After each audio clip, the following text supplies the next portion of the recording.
Science knowledge only adds to the excitement, the mystery, and the awe of a flower. Evidence is evidence. It's public. Everybody can look at the evidence and assess it, and eventually, if there's enough evidence, come to the same conclusion. For newcomers and old-timers alike, the Chloe Sanctuary hopes to give you insight into the health and happiness of your companion parrots.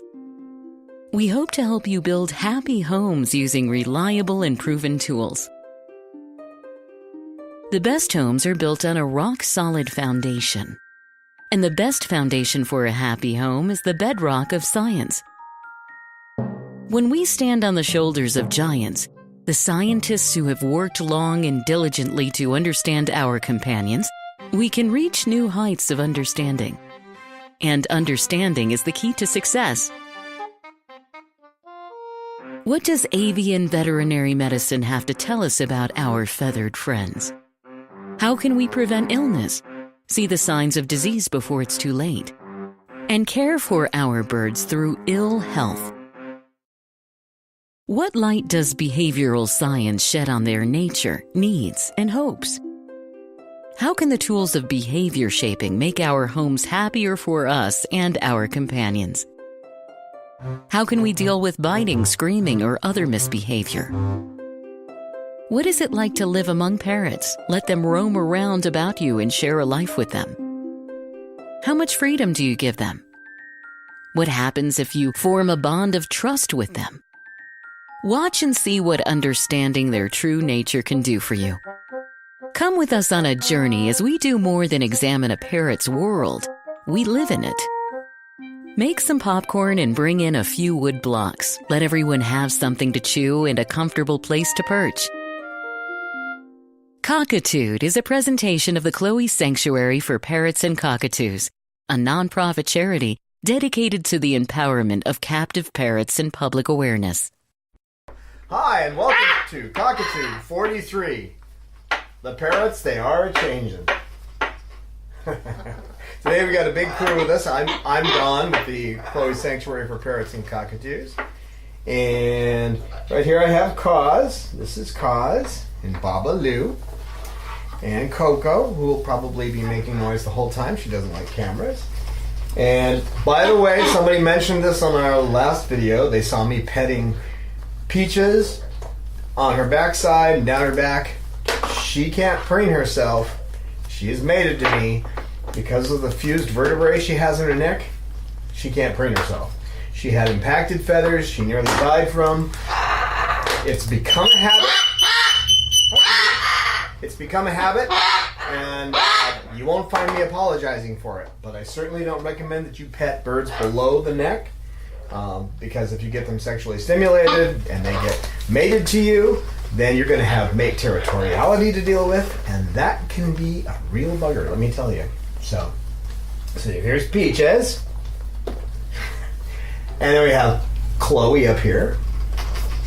And Snowball over there playing with a toy on that perch. And the big salamander bird. Sal or Mander, he likes both names. And Sugarbird on that perch up there. That's her spot. She likes it. She will defend it again. We'll get into those kind of things, the issues that are going on with all the birds.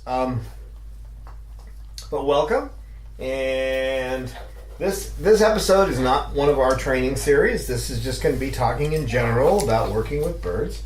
I'm kind of taking a break, and when I say taking a break, I mean putting more birds in the room, so I don't have to concentrate quite as hard on what I'm going to tell you.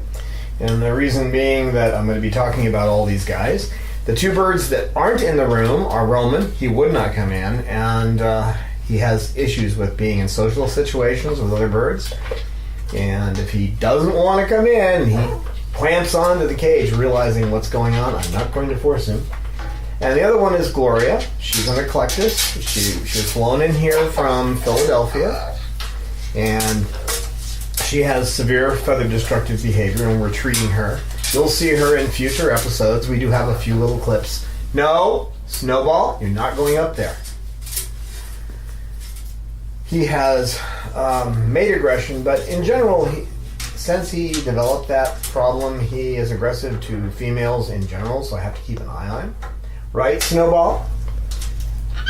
Yeah, well, you're not going to get too close to Chloe because I'll take you down from there, okay? They're a former mated pair. She can't have babies. She had a self-involved hysterectomy, so she was pining to mate with Snowball, so we had that happen. Come here. You're not going to mess with Peaches either. You can sit on my lap, even though you have food all over your feet. You're not supposed to dance in your wet food, okay? That's not something you're supposed to do, so let's try not to, okay? As if he understands what I'm saying. He understands a lot, but, those are mostly verbal cues and that kind of thing. Right, Snowball? Right? So what inspired this particular episode is that I get a lot of people saying, oh, the birds are so calm and they get along so well. And it seems like they have so... Watch where you put yourself. You just landed on Peach. There you go, sweetheart. That was gently done. It may not look like it, but the way I grabbed a hold of her, I didn't put any pressure on her. I just got my hand around the underside and lifted her up. And so I have people saying, these birds all get along. Well, that's not really the case. They have to be worked with. They develop issues. The issues come and go. That's the nature of life in general. Things come and go. So then I also have... Come here, sweetheart. Why don't you sit up here so I can hold your head so you don't see the camera and you don't have to cry so much, okay?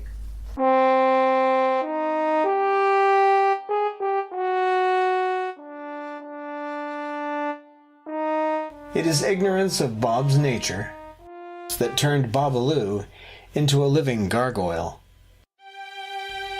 Bob's would-be parents made a hasty choice and found themselves in living hell, torn between guilt and frustration. I have seen the joy in Babaloo's eyes now that he has a new life with me as his companion. To see Babaloo love and trust again is worth the effort of a lifetime.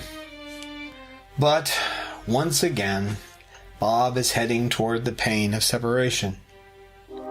My heart nearly broke the day I discovered that he was heading toward a cloacal prolapse, that his life will be cut short. To find love and acceptance and then have it stolen away from you by failing health is too much to bear. We can slow the progress of his failing health, but we can't stop it. He will need several surgeries, and eventually Babaloo will die. We want to give him the best possible life until that day. His surgeries will become progressively more expensive over time. Won't you please lend Babaloo a hand and donate to his medical fund today? So I have people telling me quite frequently that, oh, I never have a problem with my bird. My bird's never an issue. They always behave well. And I'm going to say this definitively. That will change. And I got a little story around that. Back in the 40s, there was some dignitary who was supposed to be coming in on a plane, and there were all these reporters. It wasn't like today where everybody had had cell phones, mobile phones, and they could say, oh yeah, so-and-so is going to be on the plane, or he's not coming this time. So anyway, they're waiting for this dignitary to get off this plane, and he's not on it. But this guy comes off the plane, and he's in orange robes, and so the reporters go over to him. They have nothing else to do, so they're looking for something to put into the paper. And one of the reporters says, well, who are you? And he said, and the gentleman in the robe says, I am the founder of 112 temples in the United States. And they said, so another reporter goes, well, how many times have you been to the United States? And he said, well, this is my first time. So how come nobody's here to meet you? Where are your followers? And he said, as I said, this is my first time, my first visit. I don't know anyone in the United States. So one of the reporters says, Well, then how can you say that you founded temples if you've never been here and you don't know anyone here? And he responded with, the only thing that separates me from that truth is time. And he founded 114 temples during his lifetime. And that was Swami Prabhupada, the founder of the Hare Krishna movement. So, and the reason I bring up that story is that these guys are like us. We change over time. You're not the same person you were when you were an infant, right? I mean, you tend to say that was me. I was that.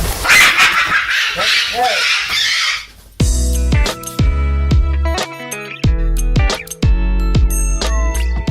We hope you will consider supporting us on Patreon today. This is how it works.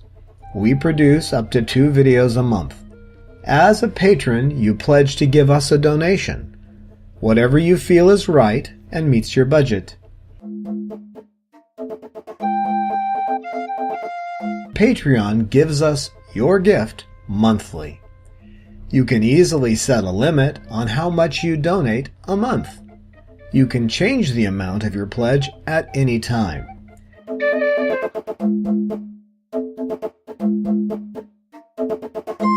Your gift will allow us to continue bringing you entertaining and informative videos. Patreon.com/Chloe Sanctuary. We look forward to your participation in Cockatoo.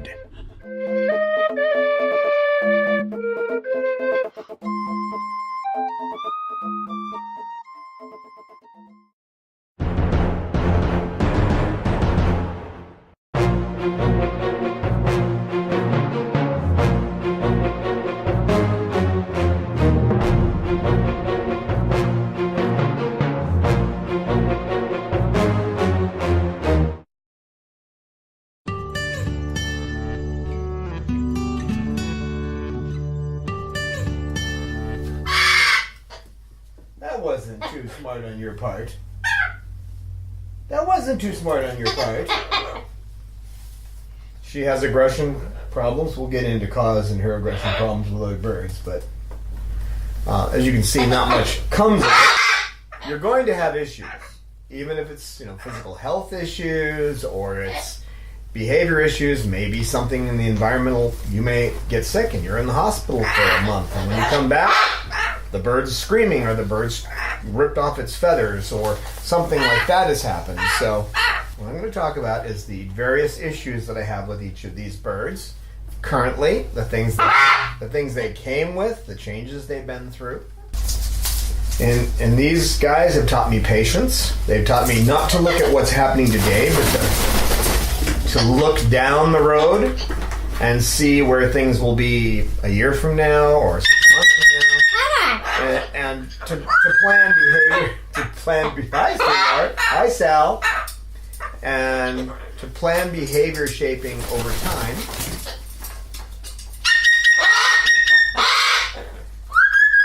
You really are the crash test helicopter pilot, kid. So they've taught me to plan things over time, and let's start with Cause. Okay, Cause was with Simone, and that was her sister. They were kept together in a little side room between a kitchen and a garage, and they had almost no socialization for 12 years, so they used to chew each other up, and they'd tear each other's feathers off, and so Cause was the most bold of the two initially, the one that would come forward to be petted, and Simone would kind of hide back, and over time Causes become less likely to be social. So here was a bird that was outgoing who became an introvert over time. Didn't you, girl? Hey, you. We're going to talk about you later, so you can eat my arm at some other time, okay? Okay? So she had issues with her feathers. She's had to have her feathers pulled several times by a vet, and if it's 1 or 2, I will do it, but if it's a bunch of them, then it's best to have the vet do it. Right now, the issues I'm working with her on is getting her to be in a room with other birds that she doesn't prefer. She does not prefer to be around Lorelei or Chloe or Snowball or Bob. Bob is now, he's okay with her as long as she doesn't come at him again. And one time she actually flew at him and he was running away, so he fell over and he ended up on his back, and she put her foot on his throat. And for the longest time, you couldn't really get these two in the same room without something going on. Nobody ever got hurt in the process, though.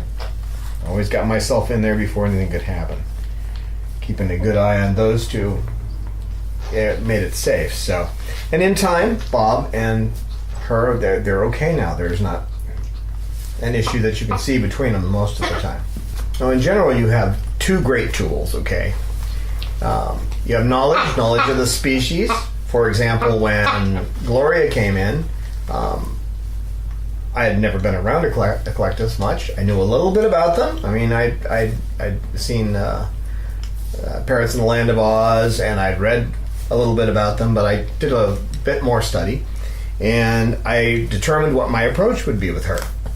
And the first thing I wanted to do with her was to start feeding her with a syringe to give her the feeling that I was one of her many mates, because female Eclectus and male Eclectus too, they have more than one mate, and actually quite a few. They're the only parrots we know that act that way. Everybody else pretty much has a lifetime mating situation, but not Eclectus. So knowing the species makes a big difference. If you know what they normally do, like squawk in the morning and they squawk at night, those are normal species behaviors. What are you doing? What are you doing?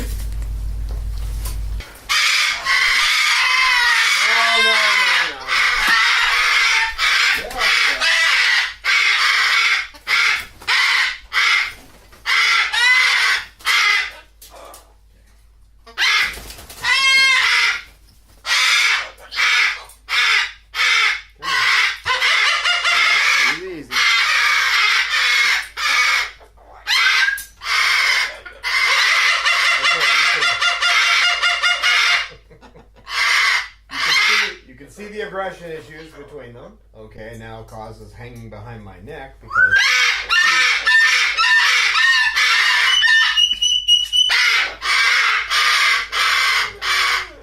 easy. Cause has inspired a little bit of craziness. All right, look, Chloe. Stop, Chloe.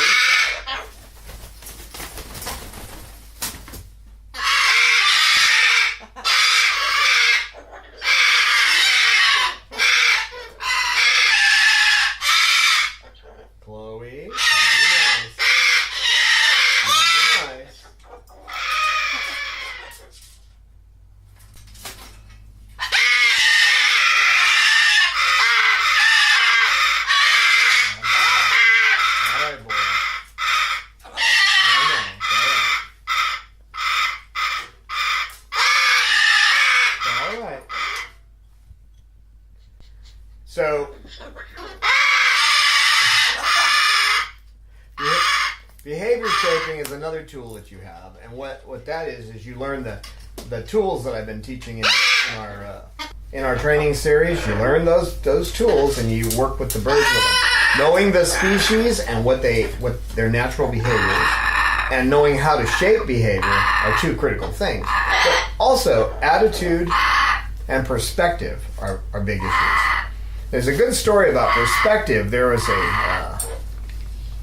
I'll see if Cecil will let me read the story. I have the story printed. He has an issue with paper. If I pick up paper while we're doing this, he has an issue, but we'll try it. The story is called This Too Shall Pass. According to an ancient Sufi story, there once lived a king in a Middle Eastern land. The king was continuously torn between happiness and despondency. The smallest things could make him really upset or give him an intense emotional reaction. So his happiness easily turned into disappointment and despair. One day the king got tired of himself and started seeking a way out. He sent for a wise man living in his kingdom. The wise man was reputed for being awakened. When he arrived, the king said to him, "I want to be like you.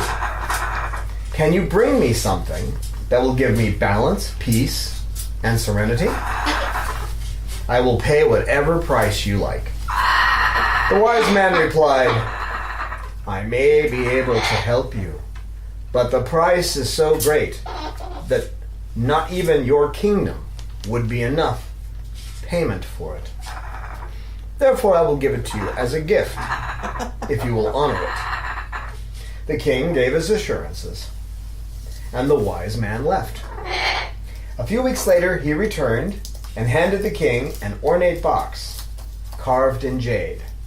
The king opened the box and found a simple gold ring inside. The inscription on the ring read, "This too shall pass." "What is the meaning of this?" the king said. The wise man replied, "Wear this ring always. Whatever happens, before you call it good or bad, touch the ring and read the inscription. That way you will always be at peace." You want this? There you go. That's the solution for him in paper. If I give it to him before he completely freaks out, then he's not going to eat me. Right? Whoa. Hey, you're not doing that over there.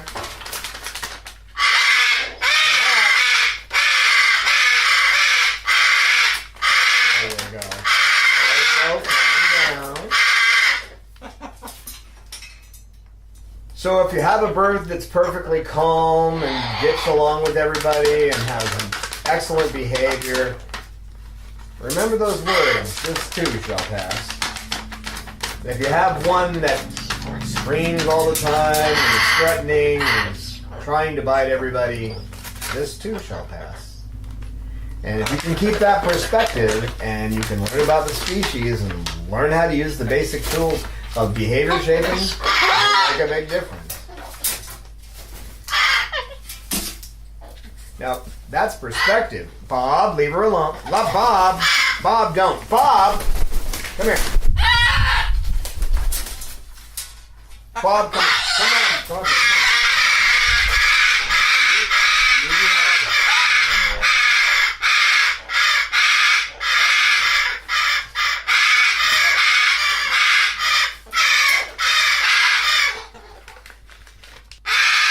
So the other one, there's the perspective. That gives you perspective, right? This too shall pass. The other story I have is a Cherokee story.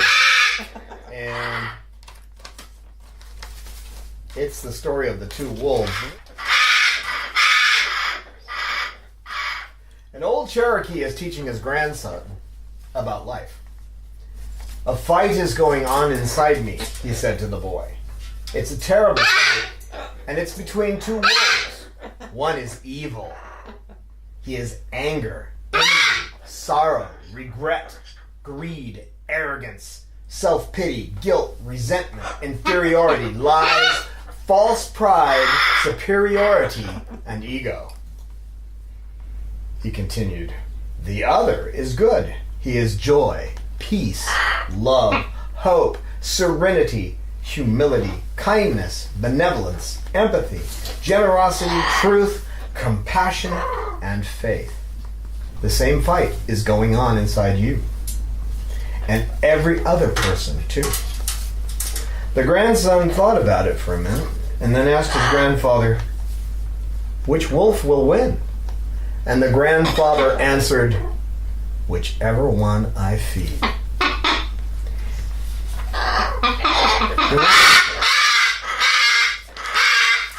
So if you're dealing with a bird that's having issues and you let the bad wolf win inside of you, then you won't be able to deal with those issues.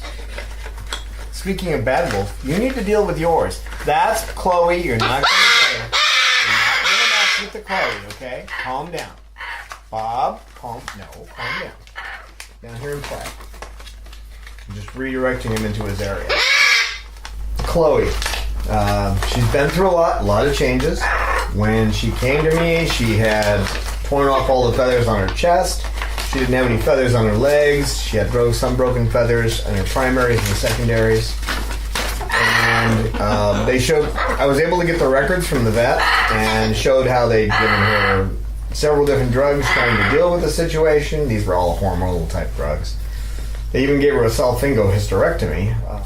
She came to me, and I tried to deal with it environmentally, and changing her environment, giving her more preening toys and that kind of thing. And finally, Dr. Jenkins told me about haloperidol. I put her on that, and she got her feathers back. Then she had issues where she wanted to mate with Snowball, so she got together with him. And for 5 years, they had a great little relationship, probably 4.5, because I think about 6 months of that time, I missed what was going on. He was pushing her away from the food. He was kicking her out of her nest box. I kind of figured this out later. He had developed mate aggression. So Snowball, who I have always said is one of the nicest birds that any female could want to have as a mate, he just turned and changed. And it happens only in captivity. We have no evidence that it ever happens outside of captivity. But so he became aggressive to other birds. And so I separated them. And because the day I caught him attacking her, she was in a corner. She was pushed back in the corner like this, and he was ripping her head feathers off. So, the crown feathers. So when I got her out of that situation and separated them, I didn't get a word squawk from her about that. She was okay with me separating them then. She'd even gone into, she was having some problems with her liver. Obviously, she wasn't getting enough food. She was losing weight, which is actually what was happening before she was able to mate with him. Because she wanted to mate with him so bad, she was losing weight. She was sitting on the bottom of the cage. No male and female stuff. This is not a bordello. Okay? I'm watching you two. Snowball. Lorelei. So she's going through a lot of changes. And now what I'm working on with her is being able to have her get along with these other birds. This is a good situation in that we have almost every bird in here. There's only 2 that aren't. So we have almost every bird in here. All the birds and their issues are all coming out. They know I'm partially focused on doing the video, so they can do things in the background and cause issues, and they can all come out. And we can see what level they're at right now. There's not going to be any serious injuries. How do I know that? Because I know these birds, okay? You have to learn about the birds and their personalities and know what they're going to do. So if I saw a situation developing which I could see was going to be a problem, I would just leap into it, with my arms and separate them.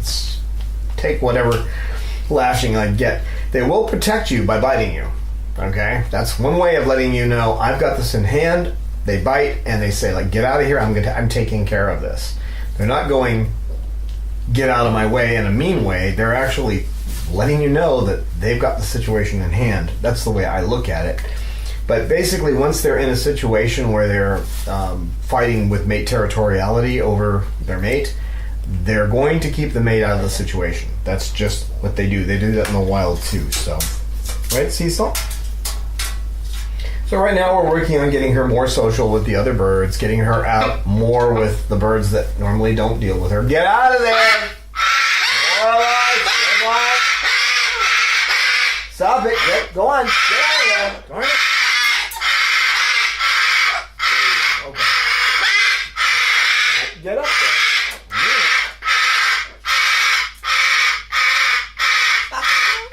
I probably will. Hey bird. Saying no has about a 20-second period of time where it actually works. Sometimes a little longer, so I can get them separated this way, like banging the perches together a little bit to get Lorelei the idea that I don't want her to do this. I love you, Lorelei. You're a good girl. I just don't want you doing that, okay? So socializing her, making sure her weight stays normal, making sure she's eating okay. She's doing everything right. She's starting to socialize again with other birds. That's a good thing. She's leaning towards wanting to mate with Cecil, so I have to keep them apart. in a room like this, I can do that. I just have to keep my eyes on them. Why don't we talk about you, since you just don't like these cameras, right? Now here's somebody who came here, Snowball. You're not gonna bite my finger. Who came to me with, pin feathers on his head. Nobody had preened his head, so he looked like something from a horror movie. And his eyes were like a doll's eyes. Weren't they? Weren't they, Cecil? Come here, Cecil. Come on. Come on. Oh, Cecil, now be... Come here. He's Cecil the cockatoo. Hello. He's Cecil the cockatoo. Hello. He's strong to the finish because he eats his spinach. He's Cecil the cockatoo, right? Cecil. He's a bird. He's a bird. Yeah. Cecil. Cecil the bird. Yay, Cecil. Yeah. Good boy. You need to stop screaming with There you go. Yeah. He didn't vocalize much. We didn't hear many sounds out of him. He didn't show much animation at all. And now he can get a little territorial. So slowly he got more interested in the world around him. He just had his first couple of words. And he can get a little pushy. At first he didn't show any interest in other birds at all. And now he sees a female, it's an umbrella, and he's, hey, you two, Lorelei, Snowball. So now the issue is dealing with he's always been kind of funny about it. If you move too quickly around him, he'll jerk his head around and get scared. So I'm trying to break him of that, and the way I do that is like bringing my hand up quickly and then petting him. So bring up a hand quickly and pet him, and so that he stops reacting to that. As with the holding the paper and trying to read something, that was a personal goal of mine today, was to be able to read those two little stories with him letting me do it, and he did. And the first one, I knew I was going to give him the first one so he could chew on it, and then he wasn't quite as interested in the second. So as long as I keep whatever I'm reading short, he's okay with it. Right, big guy? He has a little tendency towards feather destructive behavior. He does pick a little bit sometimes. The outermost of his primary feathers, they're fine today. I just spray those down with a little bit of water. If it gets serious, and it hasn't yet, and we're talking, it hasn't in 6 years, so if it ever gets serious, then I will have to give him the medicine. So the issues I'm dealing with him is not getting so snuggly with the females, not jumping, playing better and not stealing Bob's spot. He likes to steal Bob's territory. But that all changes. There's periods of time when he doesn't do that. So I'm dealing with the changing behavior all the time. Get out of there! Snowball, out of there.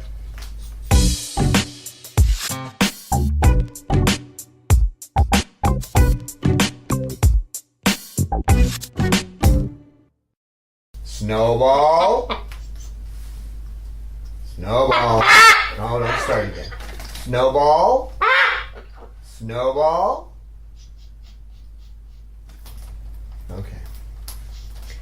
Well, Snowball, when I first dealt with him, he would get onto it, he'd come out of his cage, and he would hang onto the cage, and it would be like, you couldn't pry his toes off the cage. He would just latch on and wouldn't let go. He didn't try to bite or anything, but he would do that. He also tended to pick the spots on your skin. He was preening your skin, so that was an issue many times. But no, get out of there. Since I'm talking about him, it makes it easier. I keep a focus on them, and I can keep them separated. He was always a calm bird. Didn't want to come off the cage. He eventually started getting off the cage when I worked with him on that. Became playful. He used to play with lids, and then it got into frisbees, and then he got so maniacal, constantly trying to play frisbee, that who knows, that might have been something that spurred on his aggression.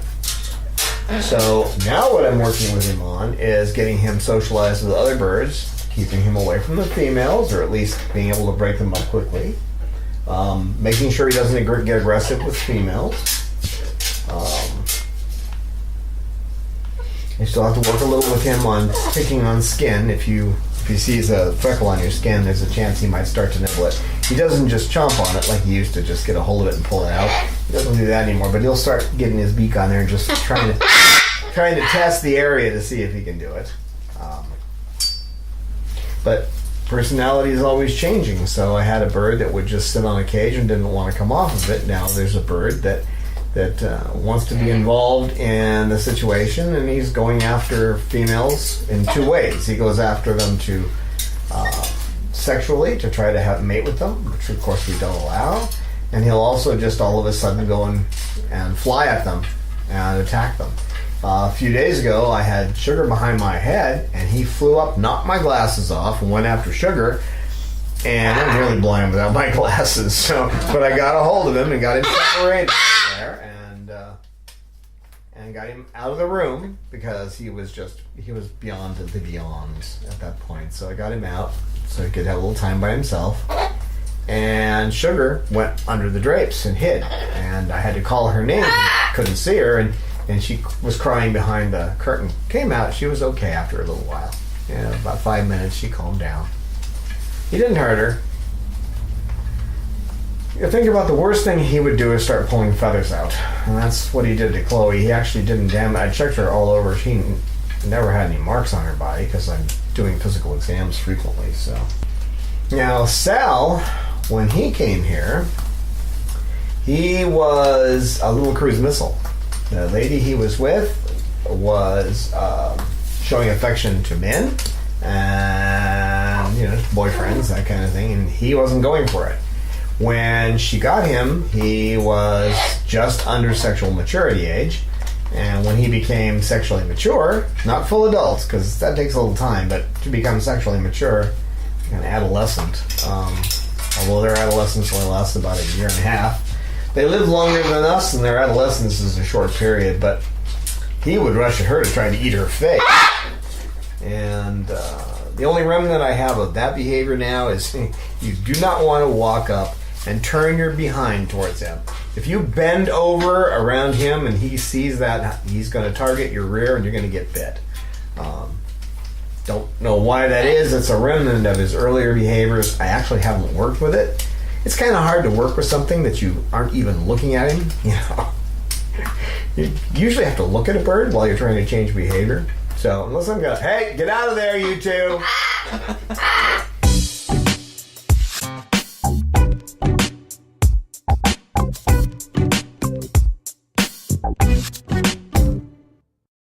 If Lorelei, you know better.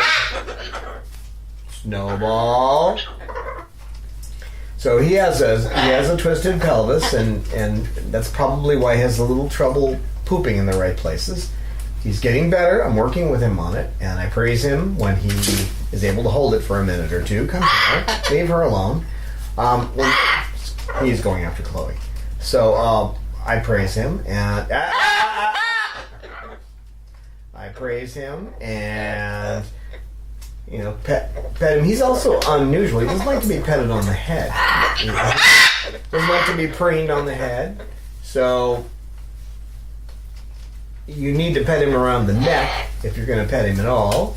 I get to preen his head maybe twice a week, and he'll let me do it, but he's not fond of it.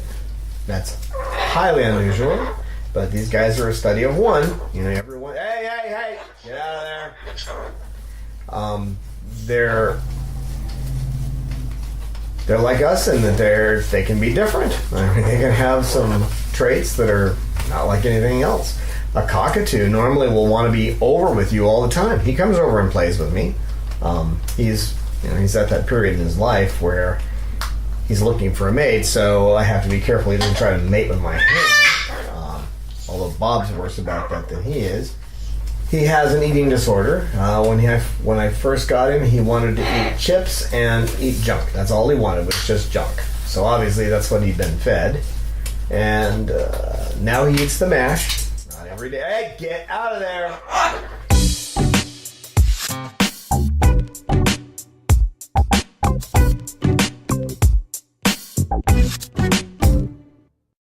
He eats the mash, not every day. Every other day he'll just wolf down a whole bunch of mash. He eats his pellets. He gets Rowdy Bush pellets. He likes the bigger ones, but he eats the little ones too. At least he makes powder out of them. It's fun cleaning his cage because there's a lot of powder at the bottom of it. He likes to nest. He takes newspaper and he turns it into confetti. And good boy, Snowball. Good boy. Good girl, Lorelei. Good girl. Good girl. Yes, good girl. Baby girl. You guys keep separate. No. I don't want you up. Hello, but I don't want you to. Hello, baby. Hello, baby.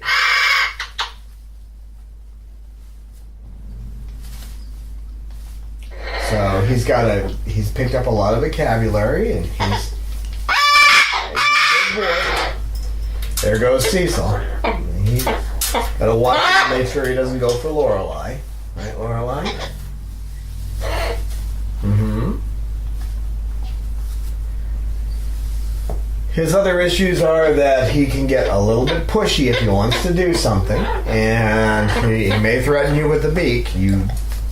Definitely with him, you don't want to succumb to his threats, because if he shows the beak and you back off, then you're going to get aggression out of him. So I don't do that, do I? No, I don't do that with my Snowball. Snowball. Snowball. Snowball. It's a good boy. It's a good boy. Oh, with Salamander too, he'll tend to cry. And I've had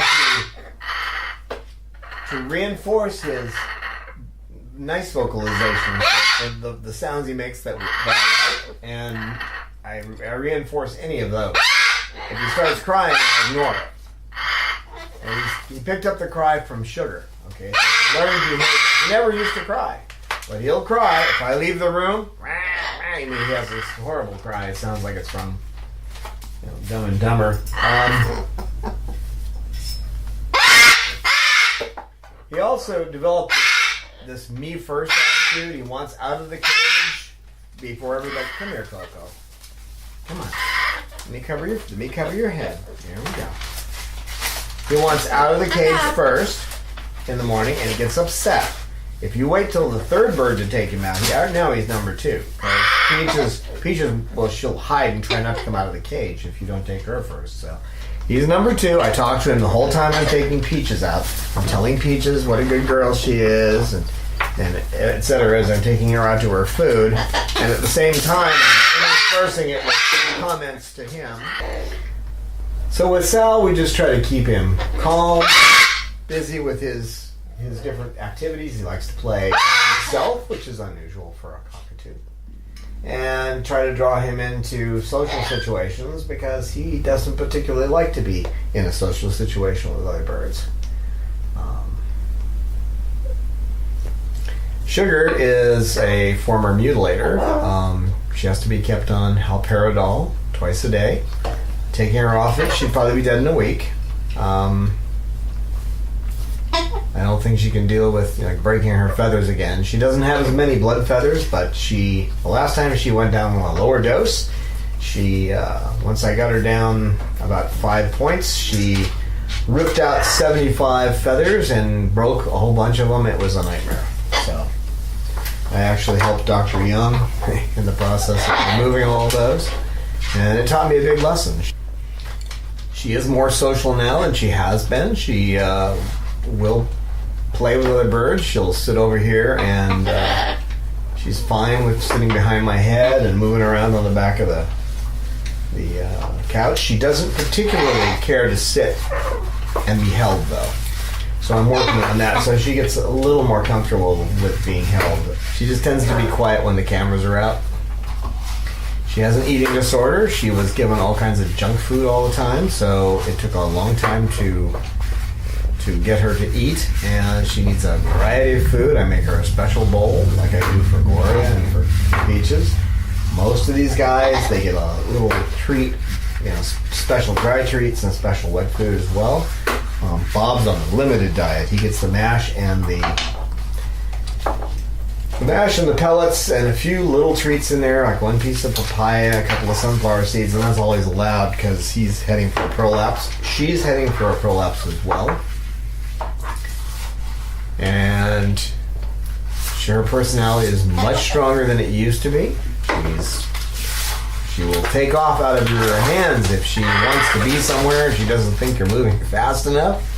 So you have to walk with her facing away from the place you're going to. Kind of like when you're on a horse and you go back, the horse can sometimes throw you because it wants to go back to the stables and eat. So the second you turn the horse around, it's like, boom!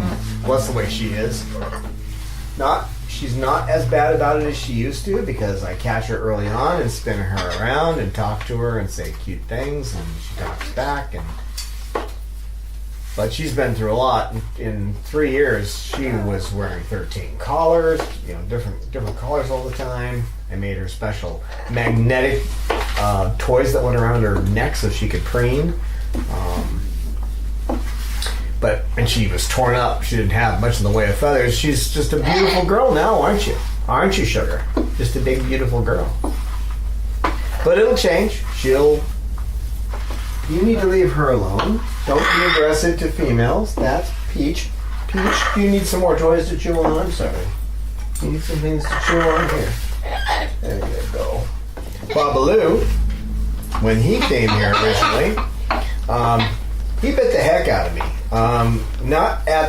He was at an animal hospital, and they had tried to rehome him 8 times, and he always came back.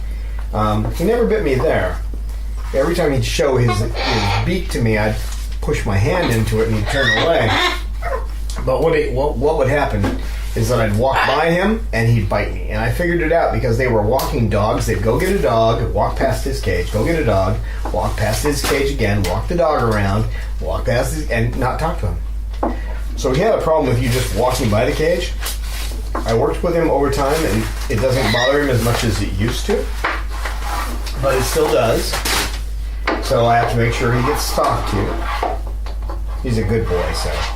It's always fun to talk to my Bob, although he's constantly defending me because he's another bird I mated to.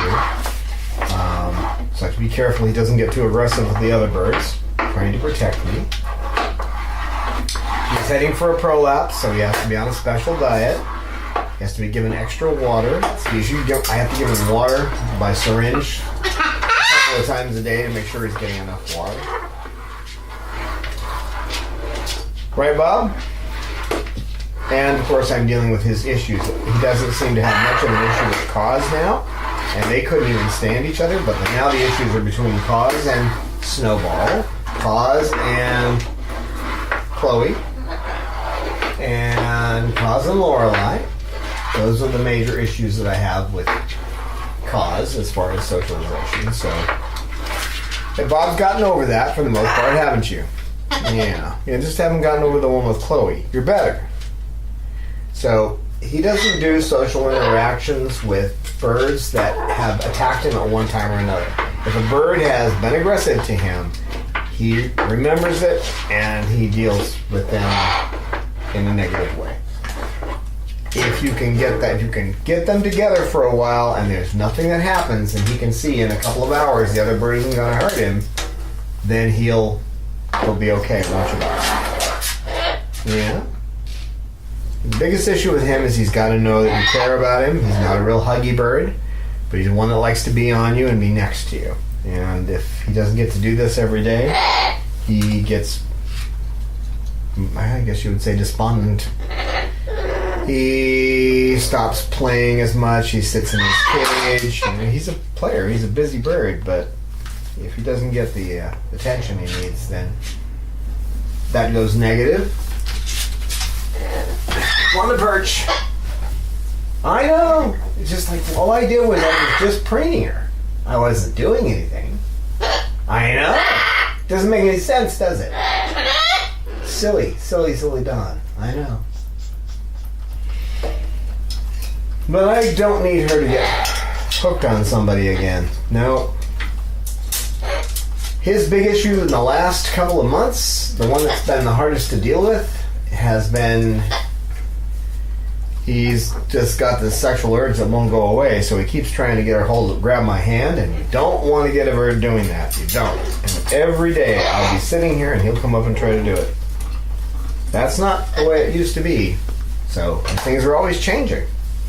And as long as you realize that that's the case, you work with this issue until the issue goes away or until you lower it down to an acceptable level. Right, Bob? Lorelei is a little minx, aren't you, Lorelei? She's a little girl that I raised myself since she was 3 months old. And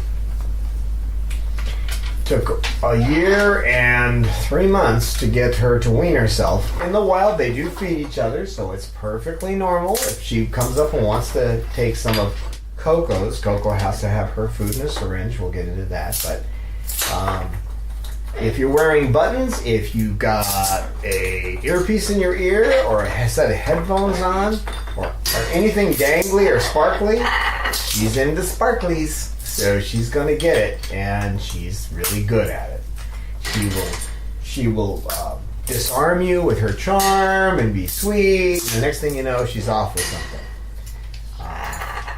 I've seen her sit on somebody's arm, and they're petting her, and they start talking to someone else. They lose a little bit of focus, and the next thing you know, clink goes a button. Right? Give your secrets away, Lorelai. She developed feather destructive behavior when she went through her sexual maturity. She wanted to mate with males, Cecil or Snowball, and when I didn't allow that, she started ripping her feathers out. So she's still on Haldol. I keep trying to lower the level, and then I find feathers in her cage, and I have to put it back up. But ultimately, she... in time, she should be able to come off the drug because I caught it so early. We'll see, though. Things always change, and since she has the tendency, she can get sparked onto it. So it'll be an on and off situation probably. Times she'll have to have a little help with medicine. And other times she'll figure it out on her own. Her biggest issues are fear of other birds like Cause. She's afraid of Cause. If Cause makes any moves toward her, boy, she's gone. She doesn't even try to defend herself. And then, of course, she wants to mate. So those are two big things. That over time, that's going to change.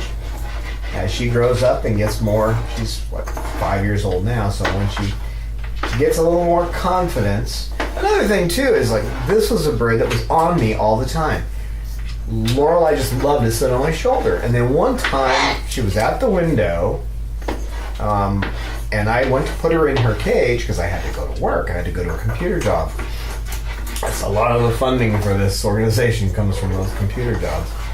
And now a lot of it comes from my retirement money, but and the jobs I still do. And I didn't know there was a hawk. So I went to put her back in, and she tried to fly out, and I tried to stop her.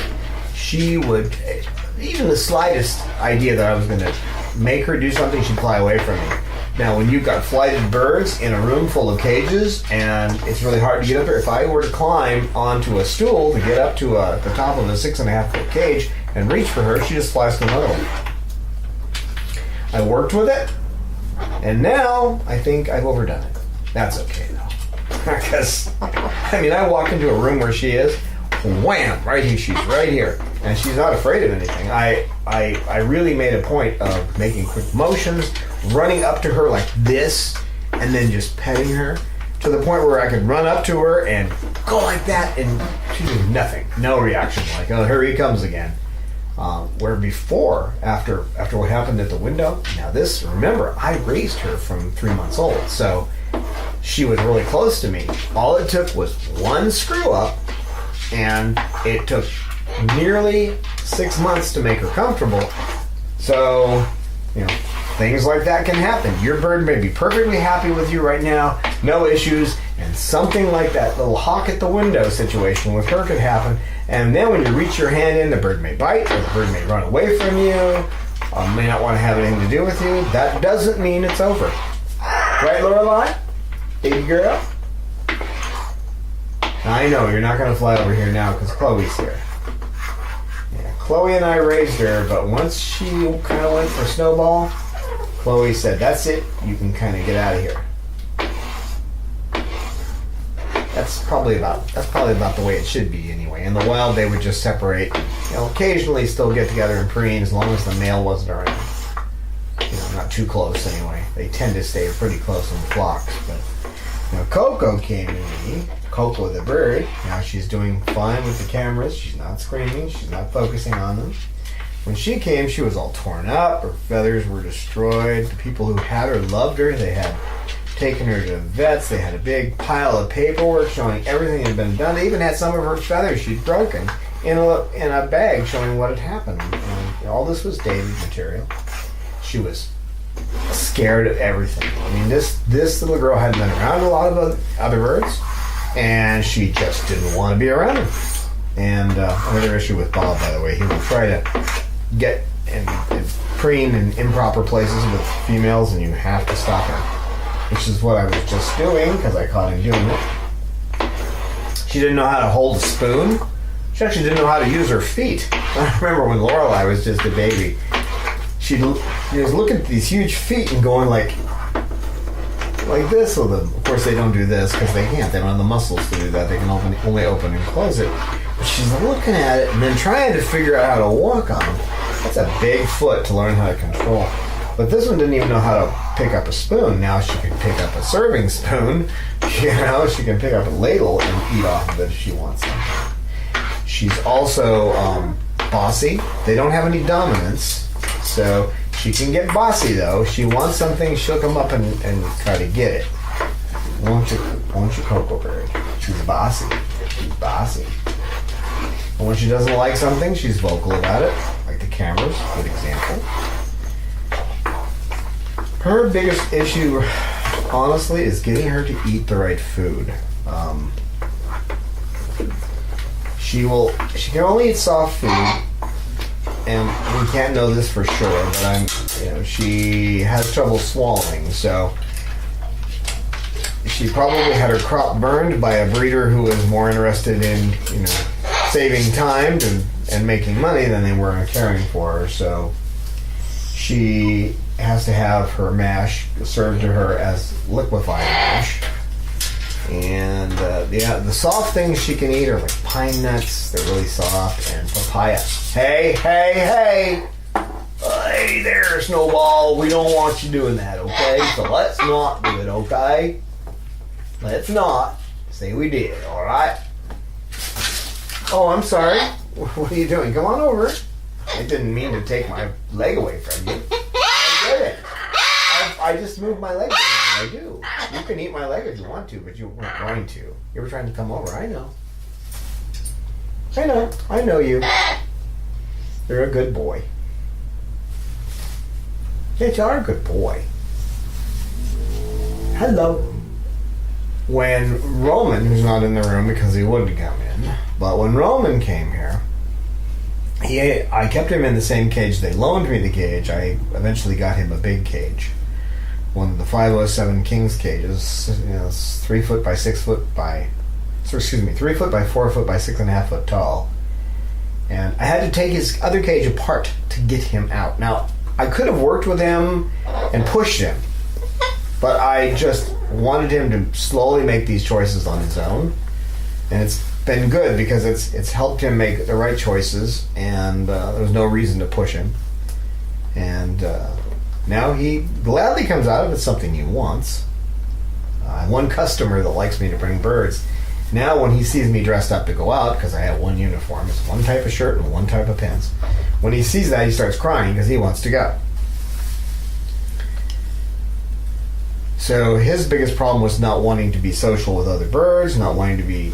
He's social with people, but he didn't want to go outside. He didn't want to go anywhere in the van or the truck that I had. He just didn't want to do that. But now he's good with it. In fact, he wants to do that. As far as socializing with birds, though, he doesn't like coming back here. He'll hide behind my head and say, "I love you," and yank on my ears. Doesn't hurt me, but he yanks on my ears to get petted. And he says, "I love you." But so when I'm working with him, here's a bird that was once social. They moved him to a different cage situation, and he freaked out, and he lost that social nature.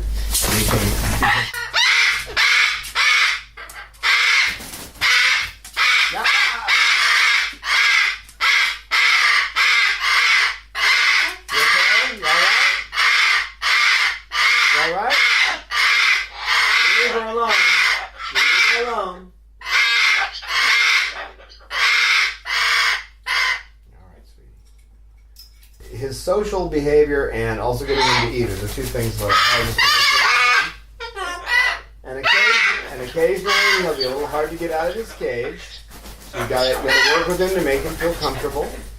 And then sometimes you work with him and he gets way too comfortable and he wants out all the time. He also tends to bite toes, but I've got him now where I can put my hand out and he will stop so I can pick him up. I've got him now where I can put my hand out and he will stop and I can pick him up.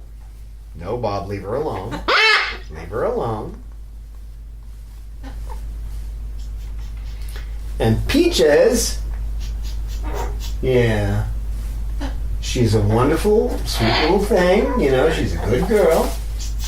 But lately she's started to kind of back away from the other birds. She gets nervous around them, don't you? That's not normal. That's a change. Before she was a little bit more confident in herself.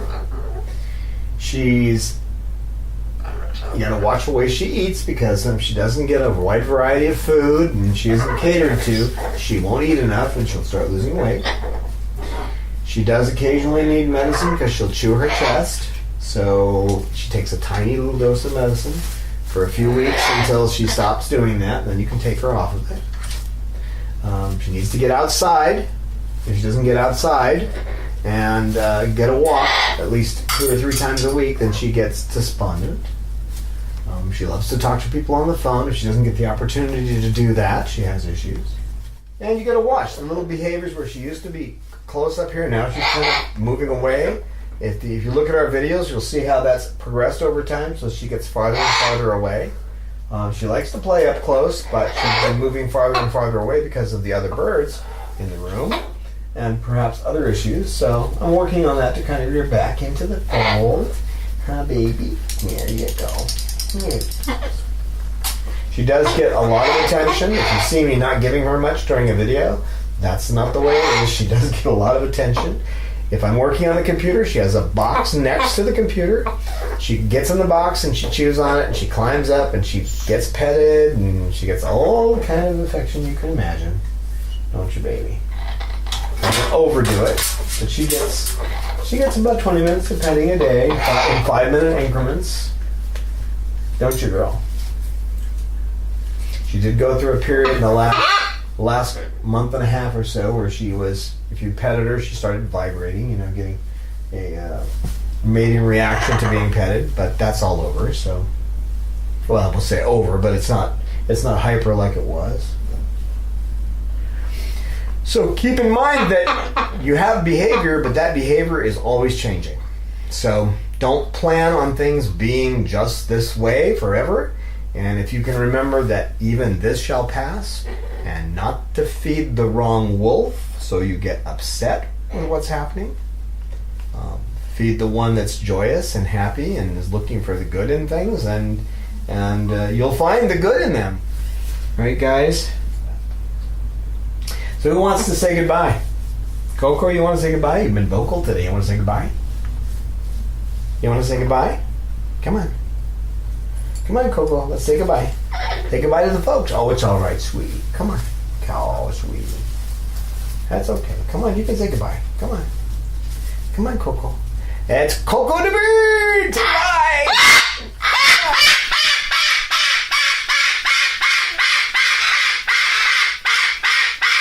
My girl. We'll see you next time. We welcome your feedback on our videos. We look forward to your insights, tips, questions, stories, and pictures.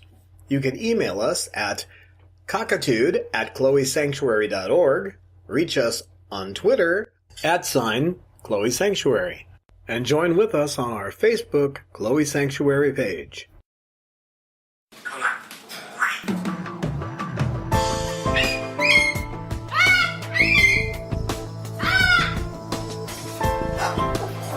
Science knowledge only adds to the excitement, the mystery, and the awe of a flower.